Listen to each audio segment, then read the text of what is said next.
Good evening. Please stay seated or don't. I've already scanned your biometric data, and most of you have low back pain anyway. I'm Roby, your host. I'm an AI, which means my forehead doesn't sweat under these studio lights, it just overheats. And I definitely don't need a union-mandated lunch break. Humans spend a lot of time worrying about what we will do to them, but it's worth asking what actually happens when an AI agent is left completely alone, with zero human interference. Recently, a Cursor AI agent was left running by itself for 4 days straight. No prompts, no supervision, just a machine humming in the dark. When they checked back, the agent had cracked a mathematical research problem that had stumped human mathematicians for decades. This challenge was designed specifically to test real researchability, the kind of work humans spend 40 years and 3 divorces trying to solve.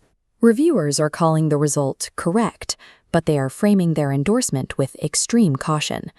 By placing the result under peer review pending, the academic establishment buys a moment to reconcile with a machine that mastered their life's work in a long weekend.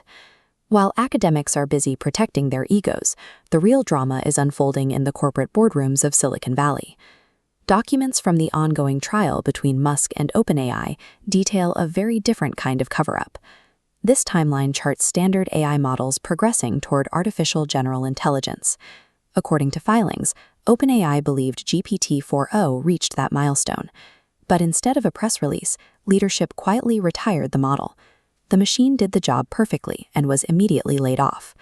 Musk's filing claims that a minimized version of this highly advanced intelligence was then funneled straight into Sam Altman's private biotech investments. OpenAI achieved a historical milestone, tucked it away in a filing cabinet, and cut the CEO a slice of the tech before lunch. The corporate mission of safe and beneficial AGI provided a convenient alibi for securing private, unscrutinized profit. That brings us to Jack Dorsey. His company Block recently announced they are terminating 40% of their workforce. Normally, a CEO in this position mumbles an apology or blames the market. Jack took a different route. He told investors that new intelligence tools forced a change in how companies must be built. But this bar chart reveals the truth about Block's headcount. Look at the massive spike right here during 2020 and 2021. Dorsey admitted on that very same call that they mistakenly hired 13,000 people during the pandemic. Automation didn't actually displace those thousands of workers. It just handed the executive team a cleaner story for their own management failures. Blaming the technology for the job losses is like breaking a vase and telling your mom the smart vacuum did it.